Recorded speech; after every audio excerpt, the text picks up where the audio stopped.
Hey, it's Terry Bain, and we're back with another fun and exciting and interesting episode of Business Growth Time. Today, we're joined by Jay Wong, coffee aficionado by day, an absolute podcast maven by night. We're going to talk about how to get your show up into the top 100. It's going to be pretty cool. But before we get into Jay's introduction, allow me to introduce my good friend, longtime pal, not high school sweetheart, but social media fantastic rock star herself, Janet E. Johnson, where today the E stands for Eagle. You didn't see that coming, did you, Janet? Oh, no, I did not see that coming. But, remember my cat was missing for 5 days, and we were wondering if an eagle picked her up, but thank God she came home. So Eagle lunch? Cats are eagle lunch? Is that how that goes? They are, but we don't really have eagles in our backyard too much, but you just never know. You never know. They can be. And she's a puny little thing. So just reminded me of my cat missing. 5 days, a long time. I know you had stress about that. I'm glad that Jasper came back. Now she has an actual tracker on her. Yeah, she has GPS. We know where she is at all times. Yep. So pretty funny. Can you watch her on your phone? But quite funny. Can you see her on the phone? She's like an iPhone user? I can pull up my map right now and show you exactly where she is in our cornfields in the back. Yep. That's amazing. It's pretty cool. Weird that you have that. She is 543 feet away from me right now because she is out there. That's awesome. See, Jay had no idea what he was getting into. He thought we were going to talk some serious business or growth or something. It's actually business cat time. We're changing the name of the show. So, that's good. Great. All right. The eagle thing just took us on a tangent. All right. We got to come back. No, awesome. I love having Jay on the show.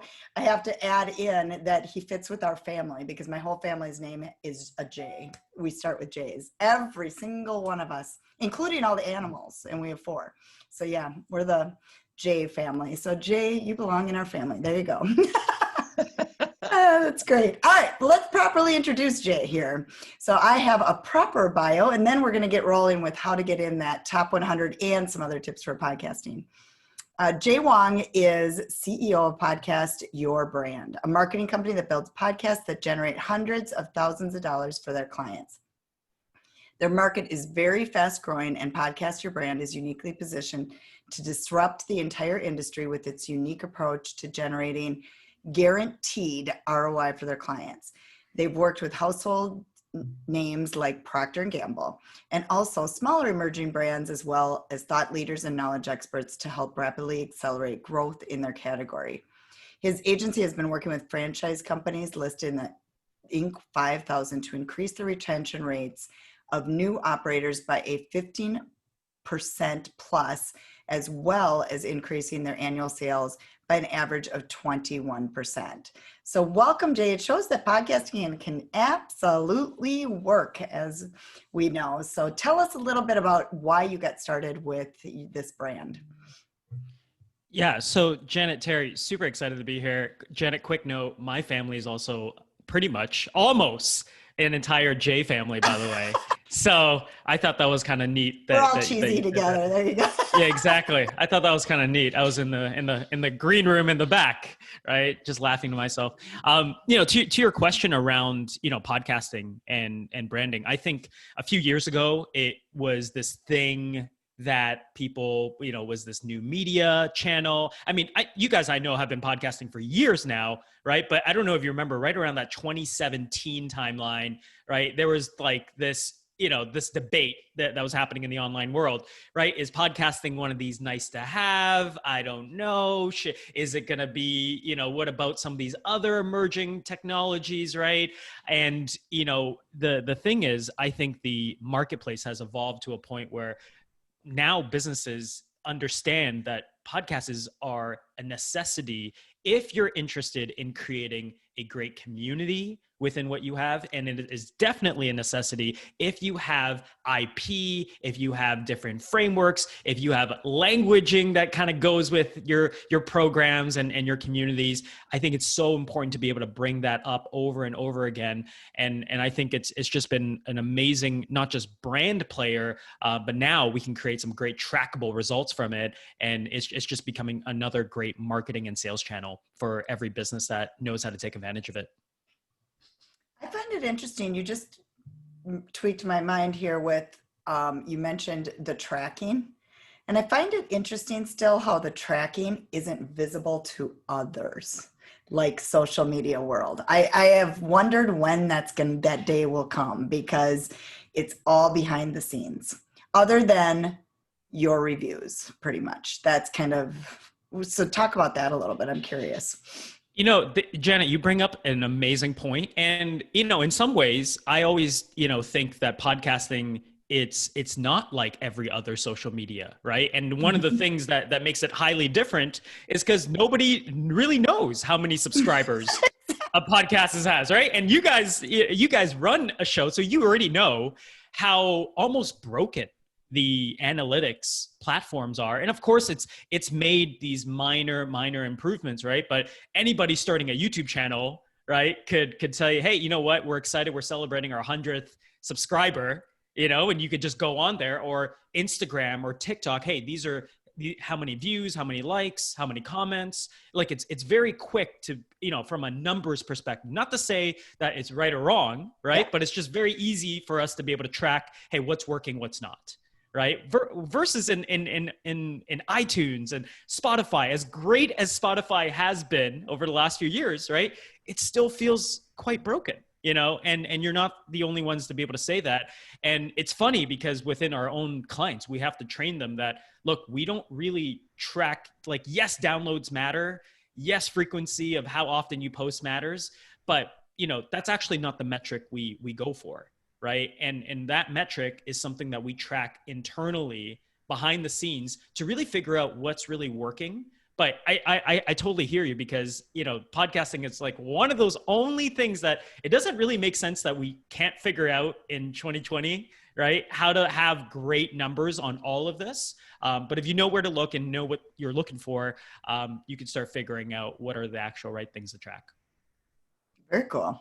It's funny you bring up 2017, because I remember having friends talking about starting a podcast late 2017, early 2018. It was like 2010 with blogging, right? It was kind of that same phenomenon.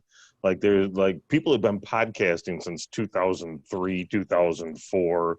I remember doing podcast camp, speaking at that event in 2008, right? And it's like all of a sudden, the masses finally figured out that this was a great idea. What do you think was the tipping point? Was it what happened that all of a sudden they were like, oh my God, let's go podcast now?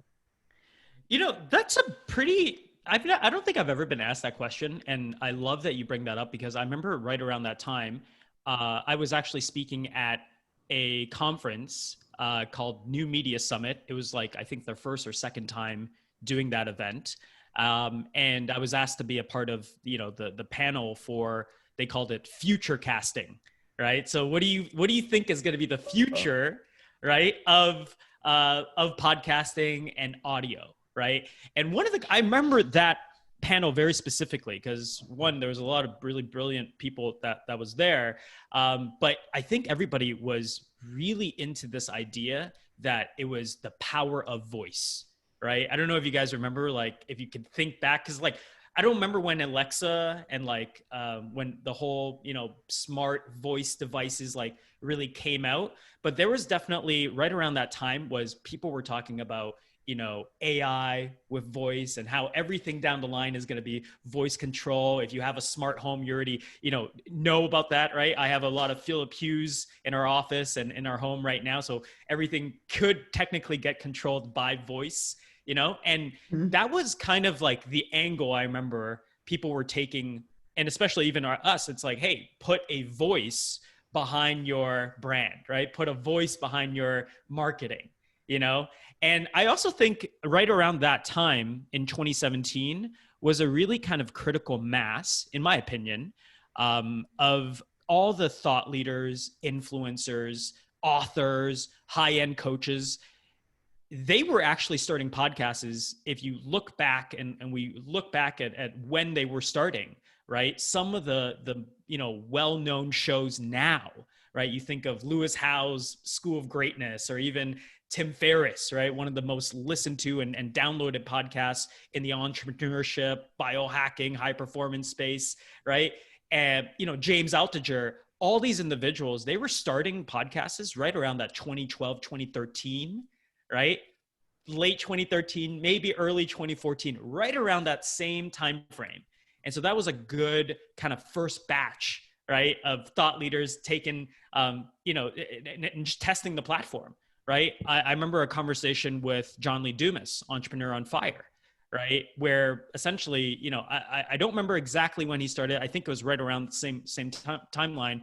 But I remember him saying in our conversation that if he did the exact same thing, took all his interviews, the exact same kind of layout, didn't really change anything, but he did it in a 2017 or 2018 format, just released it at those times, right? He would say that he wouldn't even be able to compete at the 2017, 2018 timeline because people have gotten so much better even then, right? And same thing now. It's been another few years of it. And of course, we saw so many different speakers, influencers, thought leaders, everybody that, wanted to have a great Netflix series, or wanted to have the right book deal. They went ahead and launched either a season of a podcast, or they went ahead and launched their show.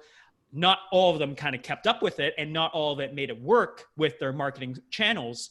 But we kind of saw a first wave of that. And now we're seeing more and more bigger businesses, right, leverage the platform and being able to do it in really creative ways. So for their benefit. It's interesting that you talk about him not being able to really compete or have the impact that he had if it came out 6 or 7 years later. In addition to the quality and how people are going about the production of their shows, which frankly we haven't worked on at all. But maybe that's a note for later. We'll discuss that another we have time. The proper, microphones and all that. But anyway. Yeah. Lots of people do it via Zoom. I didn't say, I said we. I didn't mean just you. I meant we, right? Collectively. I'm making fun of half of us. But you think about how much more noise, how many more shows, how many other things that were competing for people's ears in that time. It becomes really hard to stand out above the din. And just, because I'm a nerd, January 2013, Lewis Howes dropped School of Greatness. The Amazon Echo came out in March of 2014, so the first voice thing. And Amazon Alexa came out November of 2014. So they had a voice thing before Alexa came out. I did not know that. So Jay, thanks for making me do some research for that. And thanks for bringing those dates. I'm going to write those dates down because I'm glad. I just remember being in the marketplace and that was definitely the feel, right? And the marketing messages at that time. But I appreciate those dates and I'm glad they kind of align with what we were talking about earlier. Yeah, it's interesting you brought up Lewis Howes too, because that was one that really triggered. I know that's right around when we started this podcast, because I know he was one that just really made people look at podcasting a little bit differently too. John Lee Dumas kind of started, I think, before that, but it was Lewis Howes just went, I'm going all in this podcast thing. And, he used to just teach LinkedIn trainings, so it's kind of interesting how the podcast world changed his business too. So. Yeah. And it grew his audience so tremendously, and now it's kind of like he's hit that point, right, where, he's become almost a not just an authority in some of these topics like webinars and LinkedIn and audience growth and what have you. He's really become almost at that celebrity level within the niche, right, of thought leadership and personal branding and podcasting. So, great job for some of these first movers for being able to leverage the medium and take advantage.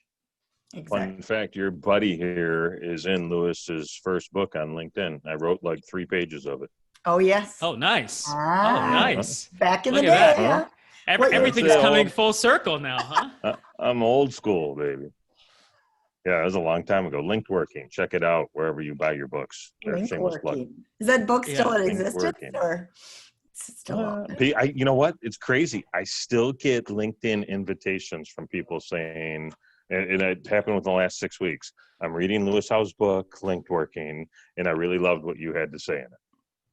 And we connect. Wow. It's Love it. yeah, people are I still love reading it. it. It's crazy, man. That's When you it. write something, it's got to be kind of timeless. You know how you wrote a book, Janet E. Johnson? Remember when you were writing a book? That didn't ever happen. Janet E. Johnson. Come on. That's my All right, one failure. So we got to get to the big thing, though, is we got to talk about what we talked about at the beginning. How do we get in that top 100? And what are you talking about? Are you talking specifically iTunes, or are you talking all? This is another great question, and I loved it because you guys are in the space, and so we could actually have some of these combos breaking into it. So Spotify just came out of their charts, like ranking charts, a couple months ago. I think right about now. Okay. We still haven't had a client, by the way, full transparency. We still haven't had a client crack the Spotify. We've been trying to see like what works with that algorithm and like how do you go about it, right? Yeah. Because I can tell you one thing is that we really understand the iTunes algorithm, and what works, and just like what works on Instagram might not translate to LinkedIn, and what works on YouTube might not translate to iTunes, right? We got to go into a conversation that it's platform specific. So when we do say, hey, we're going to get our clients and everybody we work with into the top 100, we are referring to iTunes. And even if you guys break down your statistics, most of the shows that we look at, still, regardless of how you feel about Apple, if you don't have an iPhone, if you don't like using any of their products, you're probably still going to get Terry, a by the way. Yeah, a majority, probably at least 2/3, if not a lot higher, right? And, I would say between iTunes and Spotify, that probably is going to cover probably 85 to 90+%, right, of that traffic. Of course, you're going to, anybody could bring up, well, there's like 50 other places. And, I listen to my podcast is on this platform, or I listen to my podcast is on this app. And I think that's awesome. And that's amazing. It's just that the truth of the matter is, statistically speaking, if we're just going to pick two and ignore the other 50 to 100, those would probably be the two that you pick. But yeah, to answer your question, the ranking system is on iTunes, and it's still the number one place that people go to, regardless of how often iTunes updates itself. And, now they make it so native, right? They make it native in your car. They make it native on your phone. So everybody has access to it. And it's become this prominent thing now. People use iTunes? What? Are you sure? Is that a thing? Oh, Terry. I don't know about this iTunes thing. I'm not sold. Well, we have more and more of our clients that are saying, well, could we just do Spotify? Right. And cause they're of a big believer. Their whole life, all my music, all my playlists, everything is on Spotify. Right. I want my podcast is on Spotify. That's where I go to. And that's it makes total sense. It's just if you're a business owner, it doesn't make sense to not be in the two most prominent places. Got it. So So iHeartRadio isn't as big, obviously, as Spotify then for the podcast side of things. Yeah, I mean, even Google, has been making a lot of changes even in this last year. They used to have a lot of their podcasts on Google Play, right? And then they came out with the Google Podcasts, right? So they're trying to figure it out, I just saw an update. You should put it into YouTube Music, because that's what I love YouTube Music better than even Spotify. So, if they could put it into the YouTube side of things, maybe that would be a better thing for them to do. But yeah, so you say they're still kind of shifting it around. We were on Google Play day one. I remember that. Yeah. We set that up right away, but I have no idea what kind of traffic that brings us. You know what I mean? So I don't know if you guys know this. It doesn't even exist anymore for podcasts. No. It's just Google Podcasts now, which is a very different thing than Google Play. Yeah. But but be on the lookout for the other big player that will inevitably get into this, which is Amazon, right? And I was going to ask about Alexa and Amazon. Yep. Mm-hmm. Well, you could get your podcasts. Yeah, you could get your podcasts on Alexa. I'm sure your shows, depending on which media hosts you guys are using, you guys could get in there. So many of our clients already, yeah, but they have their audiobook on Audible, right? Or maybe they did an original series with Audible. So look at they understand the landscape just as well, right? And they understand it's about creating original content, but they want to have access to some of these podcasts that's going to inevitably be on those platforms as well. One show I listen to regularly is called Disgraceland. It's basically true Hollywood stories meets behind the music, right? So it's all the rock stars and rap stars and all the badass crap that they did and how their lives went. And it's like this host of it, the way it's told is so brilliant. The writing on it and just how he goes through this 40-minute episode of, all your favorite bands is brilliant. And he's been announcing the past couple episodes that starting in January, he cut a deal with Amazon. So he's putting all his shows over there. So like Rogan just went to Spotify. He's going over to Amazon. So it's going to be, they're hedging their bets a little bit, and I think that's probably a good move, right? That's the right place to be. Yeah. Mm-hmm. I like your YouTube music idea, though, Janet. We should call somebody. Can you call like Sergey? Have him on speed dial number 5, or yeah. Well, I actually use my son's account. He pays for it because he used to pay for Spotify, and I was always on YouTube Music, the free with commercials. And then he's like, Mom, I just bought it. And I'm like, oh, give me your account. So I'm using his. But the bottom line is, but then he gets all my songs in his playlist. So I laugh at that too. But because, it creates playlists for you basically. All Duran all day, all night. I actually, well, you don't know. I love Pitbull. So I listen to a lot of Pitbull. So that's a whole nother. That's the behind the scenes episode right there. Right? I did not know. That's great. Janet has cats and likes pit bulls. It's long walks on the beach and riding a boat up the Mississippi River, St. Croix River. That's great. Okay, so I want to get to the level of monetization. Money. Yeah, well, of course. We've always got to have a strategy and where we're going to get to make the money on the podcast. And sponsorships. So Terry and I, full transparency, do not do sponsorships based on we are our own sponsors because this is like building our own authority type, podcast. But I'm curious on, where you bring in the monetization and different ways to make money with the podcast and what you need to get to actually get to that level, that kind of thing. Yeah. Can I ask you guys, was that always the decision, like from the very beginning? Like when you guys started the podcast, or was there a time where you guys tried getting sponsorship and was like, let's kind of see where this plays out? We've discussed it a couple times. Yeah, we've discussed it a couple times and had some ideas of some people like Terry, even, because he's well networked and having, potential sponsorships. We were open to it, but then we just never got around to it, to be honest. You have the conversation of, is it really going to provide value to them? How do we know? How do we prove it? And when they're relationships, right? When they're people you actually know, you don't ever want to feel like you're suckering people into something. You want to make sure that you're delivering. And quite frankly, like you started the show with, it's really hard to prove that value. It's really hard to show what kind of traffic's driven. Without that becoming part of the job. And quite frankly, both Janet and I already do enough things that to add that reporting, that metrics piece to our week or our month or whatever the case may be, is like, you know what, I'll find $250 somewhere else. It'll be, it'll be easier. So a couple thoughts around this. And I like that you guys made this, the decision around sponsorship, because I'm also a very big believer that, look, we work with my partner, my girlfriend is a massive YouTube influencer, Instagram influencer. She works with, in the beauty space. So her audience is beauty space, women in Italy specifically.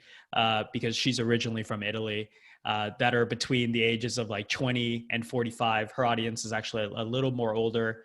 And so she works like with Sephora Italy, the biggest, Italian, beauty brands, anything to do with skincare, makeup. She created her own product, right? So let me just say, from that perspective of understanding what influencers, and a good chunk of our clients, they're, influencers as well. So they'll do sponsored, Instagram posts, they'll do sponsored videos and all that good stuff. From the, like, it's a choice of business model, really, right? But I could honestly say, when you're taking that sponsorship business model and applying it to a podcast, one, you need a pretty big show for it to even make sense, right? Do you want to spend the time chasing around for a couple $100s? Or could we actually use the podcast for what it's really like best known for, right? And I know, Terry, we're chatting a little bit about this. You're really big into, a big part of your business is networking, right? We have found for the business owners that we work with that if they kind of stop looking at the podcast from a traditional monetization method, right, of saying, hey, let's get the biggest audience, biggest listenership, and then be able to sell quote unquote ads or different affiliate things to said audience. But instead, let's look at it and treat the podcast as that nurturing tool, right? As that relationship building tool. I find a lot of times we can make significantly more returns and your monetization's a lot more clearer if you try to keep those offers more in-house, right? And when I say an offer, people are like, well, maybe I don't have anything to sell right now, right? It's like, okay, well, could we not drive them to an email list, a community of some sort, right? That's ultimately keeping it in-house. And I think in the long run, all of our clients have found it significantly better to be able to do that rather than take any sponsorship deal, no matter how good it looks kind of on the front end. It's not to say that, look, it's ultimately your choice, right? But I think you have to be pretty careful with who you select to partner with, right? And is it ultimately going to bring the most value to your listeners? That makes sense. Yep. I just keep thinking about Asha when she was on episode 70 when we did Ignite Your Brand, and she said, your niche will make you rich, rich, rich, right? She said that like a couple, 3 times. And I feel like one of and Janet and I have discussed this, if we, with hindsight, right, the gift of hindsight, if we would have figured out what we thought we were doing, or even better, went and recreated this from day one, I think we would have made this way flipping tighter More as niche. Opposed to trying to solve so many different business growth, right? We're too broad at this point, Right, and that's it's cool, but it doesn't serve our markets properly as being this broad. Well, Terry, that also goes back to what you're talking about earlier, right? It's like, well, now it seems like it's the world. I mean, we can all probably agree. The world's noisier than ever, right? There's at the time of recording this, there's an election that's happening in your country, and that usually brings with it certain patterns and certain trends, right? But on top of that, there happens to be a global pandemic happening, right? So it's like, on top of, iTunes announced, I should probably know the date of this. Now that we went through all this, I'm going to go back, nail all the dates for all this stuff. But, iTunes, I remember earlier this year said, hey, we crossed 1 million active podcasts, right? It's kind of like a blanket statement that they're throwing out there, because we all know out of those 1 million podcasts that are quote unquote active, that it's not that all of them are actually active, right? But it feels, and certainly the market's even noisier because everybody seems like they're launching a podcast and getting it out there. So then the question becomes, what do we do with this medium to be able to stand out, right? And how do we stand out, not necessarily to everybody, but just stand out to our perfect customers, right? And dominate space in their life. And when I say dominate space, I don't mean in a negative way, but how do we make it so that it feels like we're at all the right places that they're at? creating that relevancy, leveraging the medium for relationship building, as opposed to, hey, we're going to leverage the medium and try to go wide. Right. So I love that you guys talked about the niche aspect of it. Yeah. I think if I were launching one today, I would definitely niche down. Yeah, definitely niche down, because like I'm in the Facebook advertising space. So I do the Facebook and Instagram ads. And one of my podcasts that I listen to religiously is specifically just Facebook ads. Like That's it. You know what I mean? So yeah. I think that makes sense, with the niching down. So if somebody's looking to launch today, I think you're exactly right. People need to niche down. And I'm sure that's what you teach them too when you're helping launch, I would assume. Yeah. Well, it's a lot of the clients we work with, when you're talking about retention, right? Well, it's like, how do you increase retention? It's like, well, how long really is that, customer journey, for example? Right? Is it really just that one-time transaction? Or, a lot of people use this term in business, right? LTV, lifetime value of a customer, right? Well, it's like, well, what are all the other products? And really, ideally, what is your preferred timeline of working with somebody, right? How can you really help them get from A to B?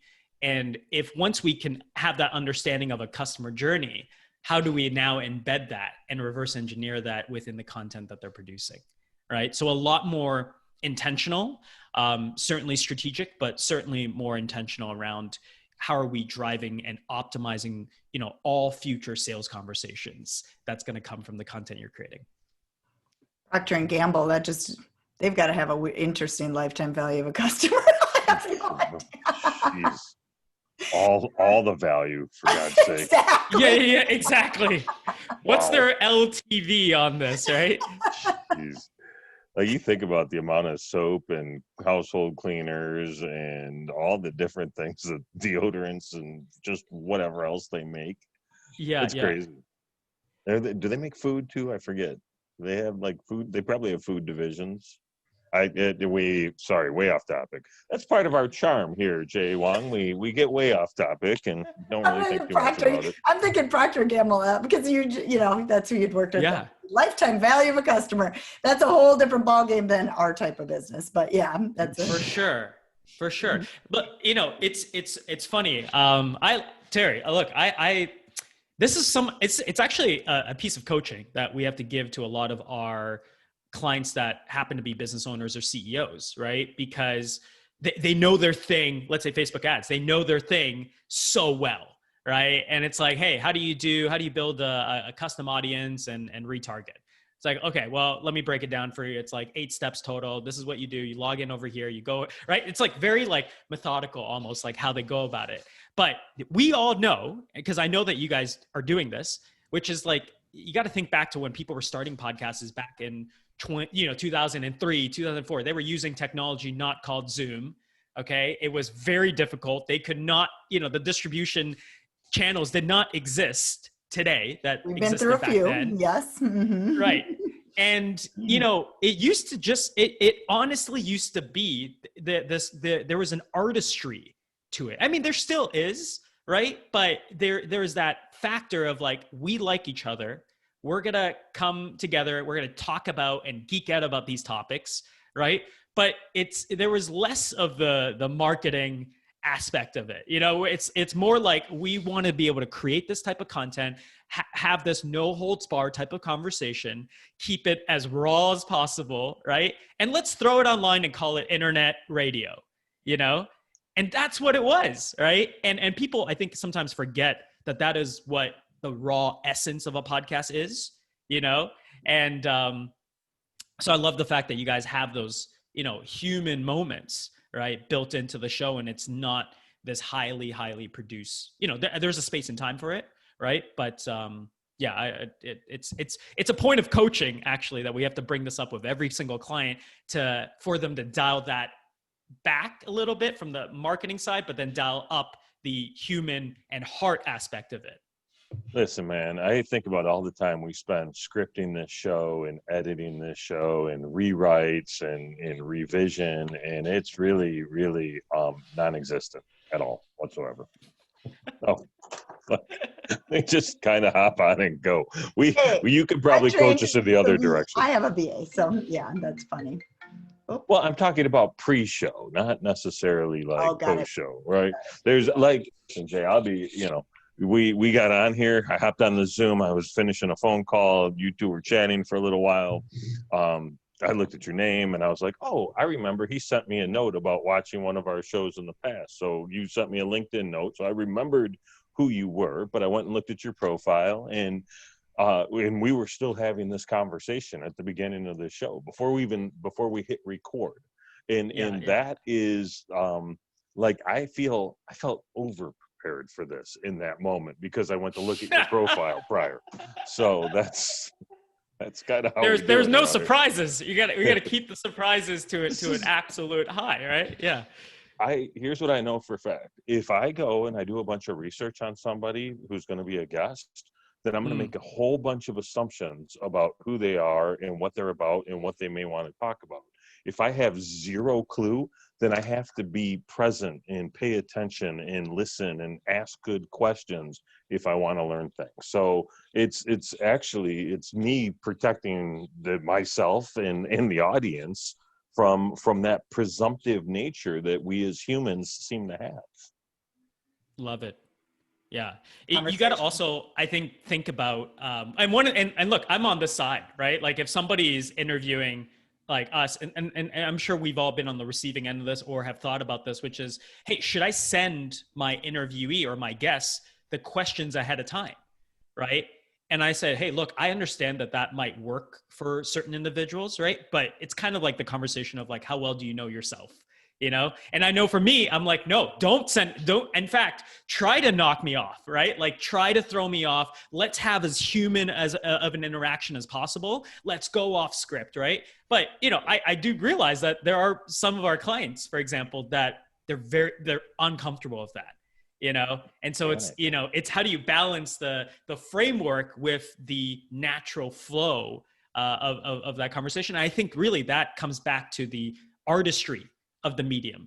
And once again, I think that is what makes it different, because it's not this highly edited 15 seconds. It's not this like highly edited 60 seconds, it's meant to be this long form list. Most people are listening to it while they're doing something else, driving, gardening, cleaning, right? Or they're just, they want to take a little bit of a break. Maybe they're taking a walk or what have you. If you understand, like, if you think about that, that's where podcasting is very unique, right? It's built for the long term, and you don't want to have it super edited overboard, at least, right? Unless that's to show that you're going after some true crime. Yeah. There's some people. Yeah, exactly. Right. And it totally makes sense. Yeah. Yep. Love it. It sounds like you really understand like how to help people get their podcast up and running and get it going well, and advise them on like, should they monetize with a sponsorship? Should they not? There's so many options out there that I think the big thing too is like you're talking about when people launch. I think that's the biggest thing. Like they've got to get in that top 100 to really get it started out right. And if they don't know what they're doing, it's, that's number one reason to hire you. But I'm sure there's other things too, because people need the advice. They need to learn what tools. I mean, there's so many flipping tools out there now for this. So tell us about how you work with people, and then let's finish up with just, where they can best find you. For sure. So, for us, we have found that our best clients, not just because they like our team or because they're fun to work with, a lot of them have programs, or a lot of them have different digital, whether it's digital programs or even services that they're in a position where they want to be able to grow, right? And we help them ultimately take that podcast and churn it into a sales channel for them, right? The way that we do that has everything to do with the types of content that they're creating, right? And how they're positioning the show to ultimately drive back to one of the other, kind of key components, right? We call it our kind of triangle effect that you want to have in every business. One is a main kind of content hub. Second is an email list, right? Or a distribution list. And third is some form of a community. For some of our clients, that's their paid community, right? For Procter & Gamble, their alumni network, that's their community, right? Some it's a free group or just a group where all their listeners or people could kind of gather, right? And discuss the topics even further. And you're really bouncing people between these three intersections, right? So that's a process. We've pretty much mastered this process in terms of, hey, let's get you into the top 100. We call that kind of like the ring the bell moment, kind of phase one of everything, because obviously if you don't have a podcast, we need to get it out and make the biggest splash with it. But really, once we get it out, that's really where the fun begins, right? What are all the different offers, products, services that we could plug in now? Who are the right people to get on, and partner and do some collaborations with, right? Because you want to be able to build an amazing kind of home court advantage. Think of it like that. And then we work with you to, build in some of those best away games. Some of it is a little more PR, some of it is a little more marketing.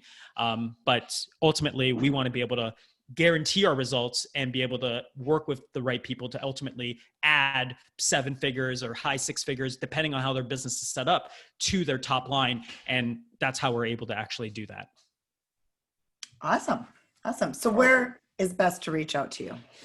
Website? So 2 places really. One is we didn't dive into it hyper deep, but we do have our podcast system. We call it the top 100 buyers. And so it's helping, if you think about the best buyers, best customers in your business, how do you just get 100 of them? Right. And I think in a lot of times, your business could, more than double, if not triple, if we just had some of those customers. If you want to go through our entire podcast process, top 100 buyers, all you got to do is go to doneforyoupodcast.co. It's a quick mini little training.